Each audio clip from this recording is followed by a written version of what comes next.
Hi and welcome to the free training. So what I'd like to share with you today is a little bit of my story around my drinking of alcohol and also the reasons why. And the subject that I'm going to be training you on and talking about here is sleep and tiredness. Because when I was drinking, I used to get home from work, it would get to that time of the evening, 5, 6, 7 o'clock, whenever it was, and I'd be pretty tired. And what I found myself doing was reaching for a glass of wine, partly because I was feeling a bit stressed or whatever, but also for that reason that I was feeling tired. And it was like magic. Every single time I had a drink or two, it just perked me up. And so my tiredness disappeared. And then I'd probably drink a few more drinks, probably a whole bottle, if not more, of an evening, and I would sleep like a baby.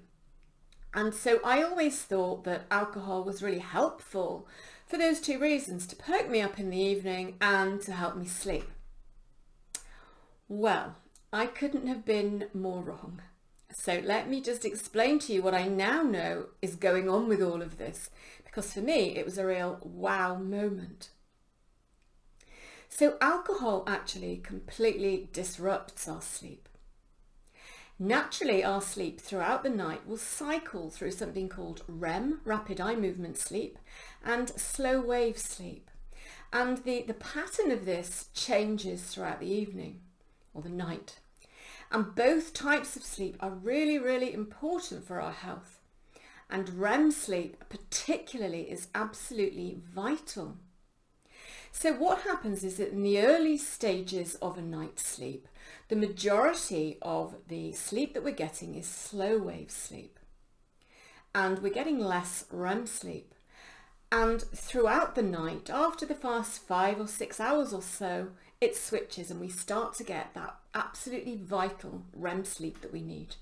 And in fact, REM sleep is about 20% of this type of sleep that we get throughout the night. So our sleep goes in cycles, and the proportion of the different types of sleep changes. Now REM sleep, it has now recently been discovered, is really important, if not vital, for our emotional regulation. Because what we do in our subconscious minds during REM sleep is we analyze the emotions and kind of deal with them, those emotions that we haven't dealt with during the day, so that when we wake up after a really good and effective replenishing night's sleep, we have been able to assimilate and analyze those emotions that were spilled over from the day, so that we wake up refreshed and better able to emotionally cope with the next day.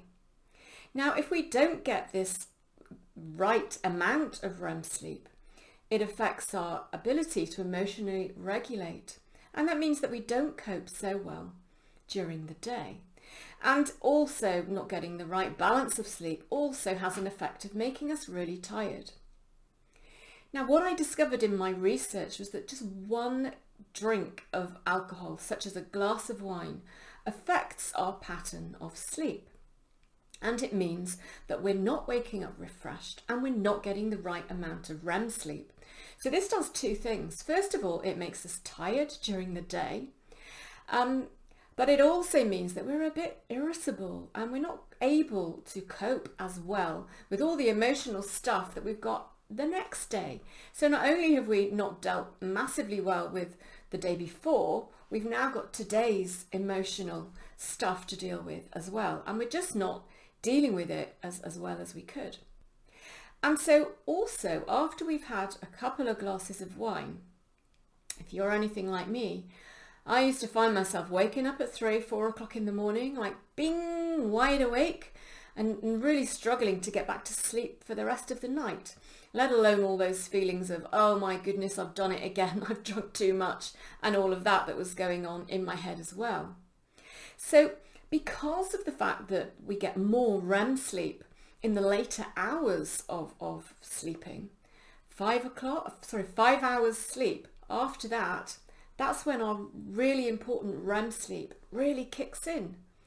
And so of course, waking up at 3 or 4 o'clock in the morning, that REM sleep is massively, massively disrupted. And so we're probably only getting a couple of cycles of the really replenishing sleep that we need, as opposed to between 4, 5, 6 cycles of sleep.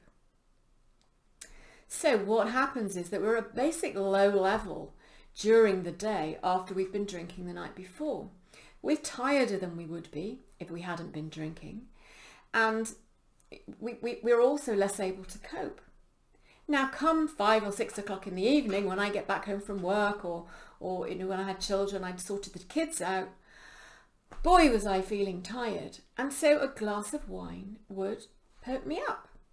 But now I know that what that's actually doing is it's just turning off the signals in my brain that are telling me that I'm tired.